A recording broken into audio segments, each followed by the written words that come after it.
ప్రస్తుతం లైవ్‌లో ఒక సంఘటన చోటు చేసుకుంది. తనుజ, డెమాన్, ఇమాన్యుయల్ అలాగే రీతు వీళ్ళు నలుగురు మాట్లాడుకుంటున్నారు. ఇక ఇందులో భాగంగానే రీతు అంటుంది, నిజానికి చెప్పాలి అంటే గనక తనుజ సూపర్ వుమన్ అనే చెప్పాలి. ఎందుకంటే గనక నిజానికి గేమ్ చాలా బాగా ఆడింది తను. ఏవైతే వాటర్ టాస్క్ ఉందో దాన్ని హోల్డింగ్ చేయడం అనేది చాలా కష్టం. అంటే ఈలోగా తనుజ అంటుంది, అవునబ్బా నాకు చాలా అంటే చాలా పెయిన్ వచ్చింది. అందుకే నేను నా హ్యాండ్‌కి ఇది వేసుకున్నాను అంటూ ఈ బ్యాండేజ్ అంటూ తనుజ చెప్పుకొచ్చింది. ఇక ఇందులో భాగంగానే ఇమాన్యుయల్ మాట్లాడుతూ, నిజానికి చెప్పాలి అంటే సుమన్ శెట్టి అలా చిన్న పిల్లాడిలా అది హ్యాండిల్ చేసుకొని అలా ఉండిపోయాడు. నిజానికి సుమన్ కూడా చాలా అంటే చాలా బాగా గేమ్ ఆడాడు. అంటే ఈలోగా తనుజ మాట్లాడుతూ, అవును నిజానికి చెప్పాలి అంటే నా మీద ఇంకా బాగా ఆడాడు తను.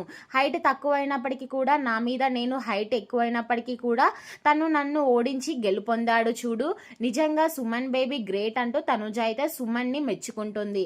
ఇక ఇందులో భాగంగానే రీతు మాట్లాడుతూ, తనుజ నాకేమనిపించింది అంటే నీ టాస్క్లో గనక బిగ్ బాస్ అదే టాస్క్ నాకు ఇచ్చి ఉంటే ఖచ్చితంగా నేను నువ్వు ఉన్నంతసేపు కూడా నేను పట్టుకొని ఉండేదాన్ని కాదు, నిజంగా ఓడిపోయేదాన్ని అంటూ. ఏది ఏమైనప్పటికీ నువ్వు చాలాసేపు దాన్ని హోల్డ్ చేయడం అనేది అది మామూలు విషయం కాదు. అంటే ఈలోగా డెమోన్ కలుగజేసుకొని మనం యాక్చువల్గా 20 లీటర్స్ వాటర్ బాటిల్ ఎత్తడానికే ఇదైపోతాం అక్కడి నుంచి ఇక్కడికి. అలాంటిది అది 2 ట్యాంకుల గల వాటర్ అయినా సరే తనుజ నిజంగా చాలా అంటే చాలా గ్రేట్. ఎందుకంటే అబ్బాయి కెపాసిటీ అమ్మాయి కెపాసిటీ చాలా అంటే చాలా డిఫరెంట్ ఉంటుంది.